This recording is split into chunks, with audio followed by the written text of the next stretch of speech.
Hello दोस्तों, welcome back to Dinesh sir IT. और आज की जो क्लास है दोस्तों वो रहने वाली है गवर्नमेंट आईटी में प्रशिक्षण अधिकारी की भर्ती के संबंध में। दोस्तों आपको पता है कि 2025 में गवर्नमेंट आईटी में ट्रेनिंग ऑफिसर की भर्ती होनी है।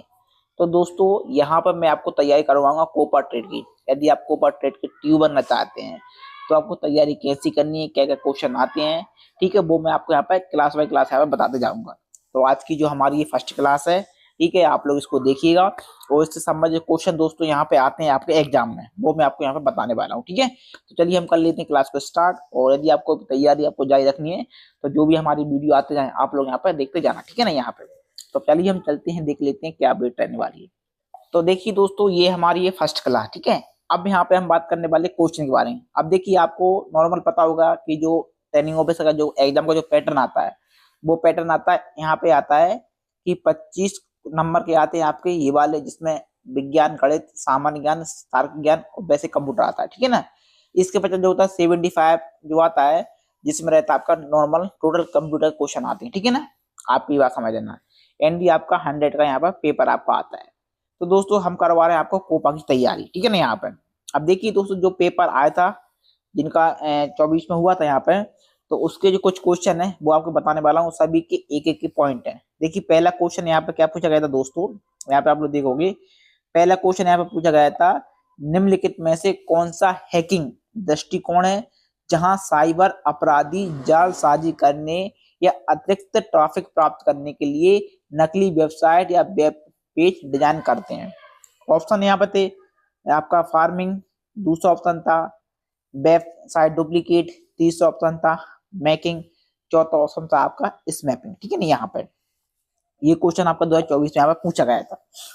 अब देखिए दोस्तों, यहाँ पे इसका जो सही था इसका आंसर वो था, इनका कौन सा ऑप्शन था, वो था फार्मिंग। क्या था? फार्मिंग, ठीक है ना।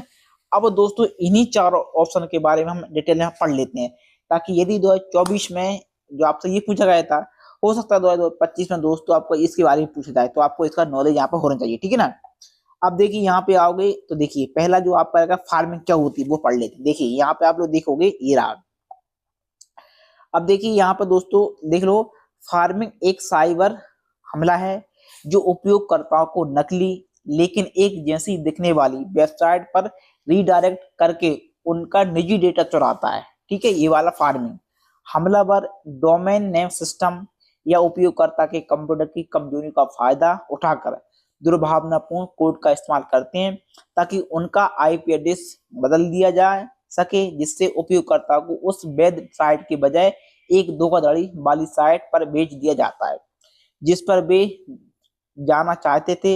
यह फिशिंग से अलग है क्योंकि यहाँ पर देखोगे आप लोग, क्योंकि इसमें उपयोगकर्ता द्वारा ईमेल में दी गई किसी भी गलत लिंक पर क्लिक करने पर नहीं बल्कि स्वचालित रीडायरेक्ट पर निर्भर होता है, ठीक है। तो इसको बोलते हैं दोस्तों फार्मिंग।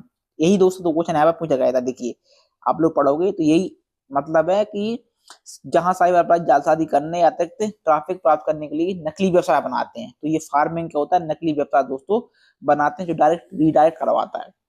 दूसरा ऑप्शन दोस्तों यहाँ पे था, तो इसका तो पहला ये सही है, लेकिन इसके बारे में पढ़ लेते हैं हम दूसरे को, वेबसाइट डुप्लीकेट। ये क्या होता है? अब देखिए दोस्तों यहाँ पे आओगे, वेबसाइट डुप्लीकेट क्या है, देखिए यहाँ पे लिखा हुआ है मैंने, साइबर सुरक्षा में वेबसाइट डुप्लीकेट का आता है वेबसाइट क्लोनिंग। कह रहा है वेबसाइट क्लोनिंग या क्लोन फिशिंग, जो एक दुर्भावनापूर्ण तरीका है जिसमें हमलावर किसी वैध वेबसाइट की हुबहू या लगभग हूबहू नकल बनाकर उपयोगकर्ता को धोखा देते हैं और लॉगिन क्रेडेंशियल और वित्तीय डेटा जैसी संवेदनशील जानकारी चुरा लेते हैं। हमलावर आमतौर पर फिशिंग ईमेल, टैक्स या सोशल मीडिया पोस्ट का इस्तेमाल करके पीड़िता को नकली साइट पर ले जाते हैं। उपयोगकर्ता के परिचित ब्रांड पर भरोसा का फायदा उठाकर उनसे अपना डेटा हासिल करते हैं, ठीक है। तो इसका मतलब दोस्तों ये होता है। नेक्स्ट दोस्तों देख लेते हैं स्पैमिंग। अब ये आ गया, ठीक है। मेकिंग देख लेते हैं इसके बाद।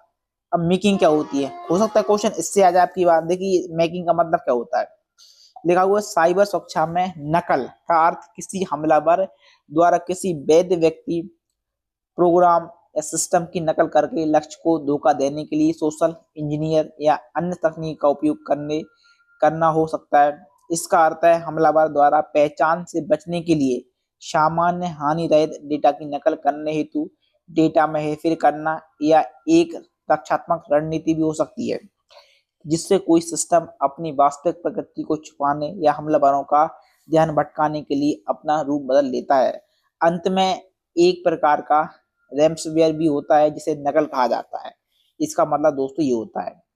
नेक्स्ट इसमें था एक और हमारा था स्मैपिंग, ठीक है ना। यहाँ पर स्मैपिंग का देखिए, स्मैपिंग अर्थ क्या होता है। साइबर सुरक्षा में स्मैपिंग दुर्भावनापूर्ण या व्यावहारिक उद्देश्य के लिए बड़ी संख्या में प्राप्तकर्ताओं को ईमेल, सोशल मीडिया या टेक्स्ट के माध्यम से बड़ी मात्रा में अनचाहे संदेश भेजने का कार्य होता है। यह एक सुरक्षा खतरा है क्योंकि इसका उपयोग मेलवेयर फैलाने, फिशिंग तक जैसी तकनीक के माध्यम से व्यक्तिगत जानकारी चुराने और अन्य प्रकार के साइबर अपराध करने के लिए किया जाता है। ठीक है, तो ये होता है आपका स्मैपिंग। ठीक है ना। यहाँ पे तो यहाँ से क्वेश्चन बनता है। दूसरा क्वेश्चन दोस्तों यहाँ पे पूछा गया है ISOC स्टैंडर्ड फॉर, यानी ISOC का क्या मतलब है। ठीक है, इसके बारे में पढ़ लेते हैं। इसका जो क्वेश्चन था दोस्तों, इसका पहला सही था, क्या था, इंटरनेट सोसाइटी। अब ये इंटरनेट सोसाइटी होता क्या है, ISOC होता क्या है, वो पढ़ लेते हैं। ठीक है ना। यहाँ पे फिर सभी बताएं। देखिए पहली बात दोस्तों, जो इसमें था ISOC, इसका फुल फॉर्म आपको यदि पता होता जिन लोगों को पहले, तो इसका मतलब होता है internet society of information security operation centre. ठीक है ना।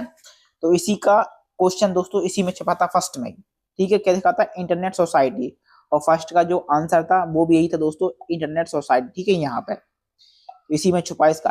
अब इसको पढ़ लेते हैं, ये है क्या कर। देखिए यहाँ पर देखोगे ISO का अर्थ सूचना सुरक्षा संचालन केंद्र या एकीकृत सुरक्षा संचालन केंद्र हो सकता है, जो किसी संगठन के लिए साइबर सुरक्षा खतरों की निगरानी, पता लगाने और प्रतिक्रिया देने के लिए एक केंद्रीकृत कार्य है। इसका तात्पर्य औद्योगिक सुरक्षा परिचालन केंद्र से भी हो सकता है, जो उपयोगकर्ताओं और विनिर्माण जैसे औद्योगिक वातावरण के लिए विशिष्ट है, तथा सूचना प्रौद्योगिकी IT और परिचालन प्रौद्योगिकी OT सुरक्षा को एकीकृत करता है। ठीक है ना। यहाँ पर इसके और देख लो, एक ऐसी सुविधा जहां IT और सुरक्षा पेशेवर किसी संगठन की डिजिटल परिसंपत्तियों को 24 घंटे निगरानी में मूल्यांकन सुरक्षा करते हैं, इसको बोला जाता है आपका, ठीक है, ये वाला क्या बोला जाता है, ISOC। ठीक है, ये क्या पर्सनल सुरक्षा करते हैं दोस्तों। ठीक है, दूसरा यहाँ पे और भी दिए हुए हैं, इनके बारे में पढ़ लेते हैं। इंटरनेट सोसाइटी क्या होती है, इंटरनेट सामाजिक संचार क्या होता है, इंटरनेट सिक्योरिटी क्या होती है।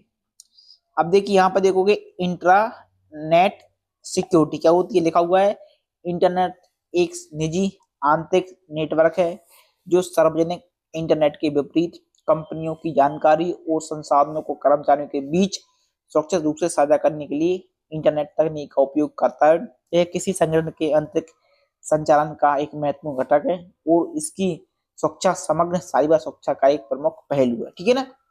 नेक्स्ट है इसी में इंटरनेट सोशल कम्युनिकेशन क्या होता है, इसमें पढ़ लेते हैं। देखिए लिखा हुआ है इंटरनेट सामाजिक संचार ऑनलाइन प्लेटफॉर्म और नेटवर्क के माध्यम से सूचनाओं, विचारों और संदेशों को साझा करने और आदान प्रदान करने की प्रक्रिया है, जिसमें social media, interest messaging, email और वीडियो कॉन्फ्रेंस जैसे विभिन्न रूप शामिल हैं, जो दुनिया भर के लोगों के साथ समकालिक और अतुल्यकालिक बातचीत करने की अनुमति देते हैं।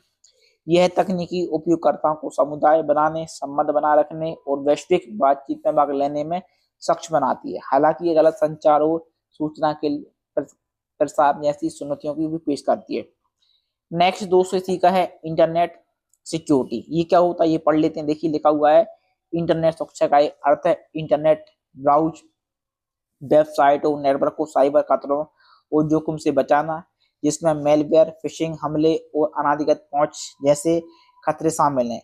यह संवेदनशील जानकारी, व्यक्तिगत डेटा और ऑनलाइन संपत्तियों की सुरक्षा के लिए प्रौद्योगिकी, क्रियाएं और नीतियों का एक संयोजन है। इंटरनेट सुरक्षा में अपडेट रहना, मजबूत पासवर्ड का उपयोग करना और विश्वसनीय आप लोग देखोगे यहाँ पर विश्वसनीय एंटीवायरस सॉफ्टवेयर का उपयोग करना शामिल है। तो ये होता है इंटरनेट सोसाइटी। दोस्तों ये दो क्वेश्चन दोस्तों मैंने आज बताया आप लोगों के लिए। इसी तरह मैं आपको दोस्तों क्वेश्चन है वो यहाँ पे बताता रहूंगा जो आपके 2024 में दोस्तों यहाँ पे पूछे गए थे, और हम पूरी तैयारी दोस्तों करेंगे 2025 की, ताकि आपका जो एग्जाम है क्लियर हो जाए। तो दोस्तों आज की इन्फॉर्मेशन रहने वाली है। चलिए फिर मिलते हैं नेक्स्ट वीडियो में के साथ। आप सभी लोगों को वीडियो अच्छा लगा तो वीडियो को लाइक करें, शेयर करें। Okay, so thank